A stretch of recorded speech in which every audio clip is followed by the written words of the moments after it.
For this video, you find me with the 2022 Volkswagen Taos. This is in the SEL trim, and it's finished in the pure gray paint with the black interior.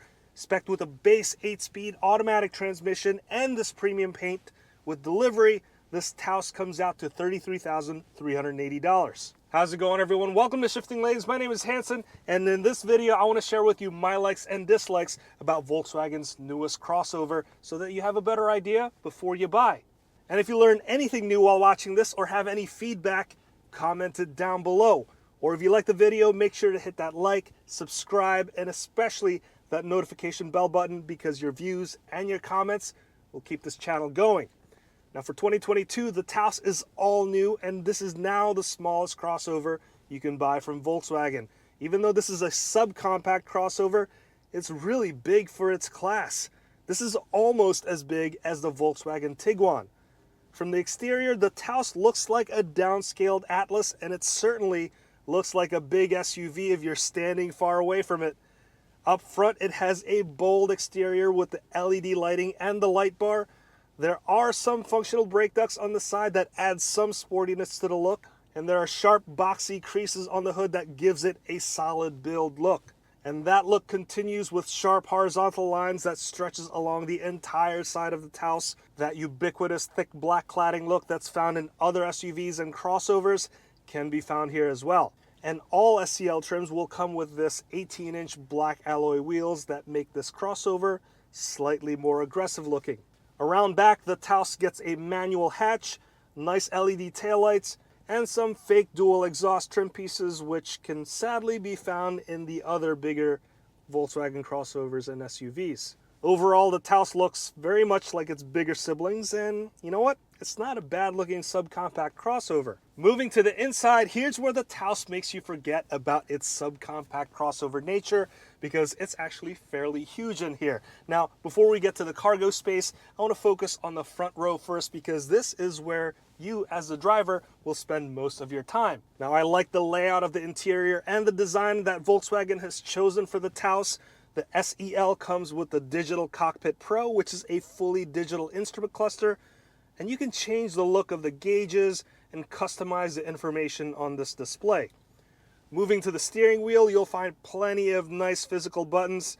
This is worth mentioning because Volkswagen has started to implement some haptic feedback buttons on the GLI and the GTI, and those features are clearly the worst part of those cars, and I'm really glad to see that there's physical buttons in here. The infotainment system is an 8-inch touchscreen with navigation built in. It also has some proximity sensors that could do some gimmicky things like sense your hand when your hand gets close to it, and it can also do some gesture controls, which is, again, I don't think all that useful. So there it is.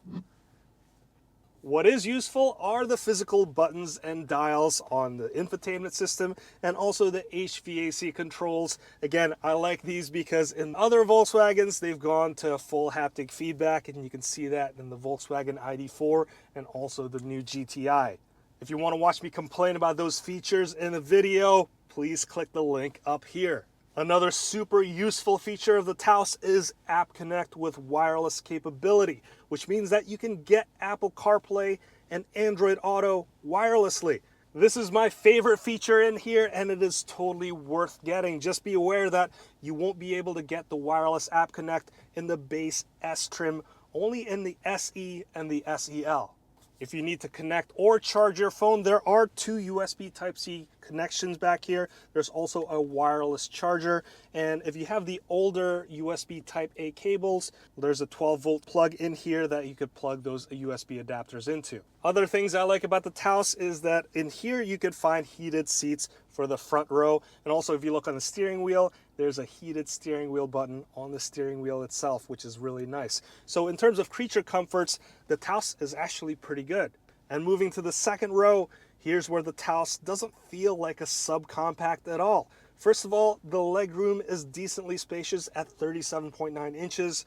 And there's also some air vents in here on the center console, which a lot of smaller subcompact SUVs do not have. The one thing that makes the Taos feel even more roomy like a larger SUV is the amount of headspace in here. Now, the one that I'm driving doesn't have the optional $1,200 panoramic sunroof option. So you'll gain 1 inch of headspace in here. So if you're a tall person looking for a subcompact SUV, this is the one for you. As for cargo space, here's where the Taos impresses again. There's 27.9 cubic feet of space behind the second row. I like the low floor in this compartment so you can fit relatively tall things. And if you need to fit bigger stuff in here, fold the second row down and that space grows to 65.9 cubic feet. This is huge for the segment, so if you're looking for the most amount of space, look no further. Now, how does the Volkswagen Taos drive? This drives pretty nicely. I actually took this on some road trips and some commutes, and it doesn't disappoint. First of all, the engine is a 1.5 liter turbocharged 4-cylinder engine that makes 158 horsepower and 184 pound-feet of torque. Those are good enough numbers to get yourself around fairly quickly, but add a couple of passengers and maybe not. But I do like the low-end grunt of this car, and when attached to this base 8-speed automatic transmission, it performs really nicely, and this shifts pretty quickly too. Mileage-wise, you should get 28 city and 36 highway in the Taos. This is the front-wheel drive version. Now, on that long road trip that I took, I actually averaged around 40 miles per gallon, which is really impressive for an SUV. Ride quality isn't bad either. It's on par for cars of this size and weight. Rough roads will tussle you around a bit, but on smooth roads, it's fairly comfortable and doesn't have too much road noise intrude into the cabin. Handling wise, the Taos is just alright. I think there are better and more fun crossovers to drive. The Mazda CX-30 is a much more fun subcompact crossover, and if you want to see that review, please click the link up here. On my road trip, I also got a chance to play around with the IQ Drive. That's Volkswagen's driver assistance tools.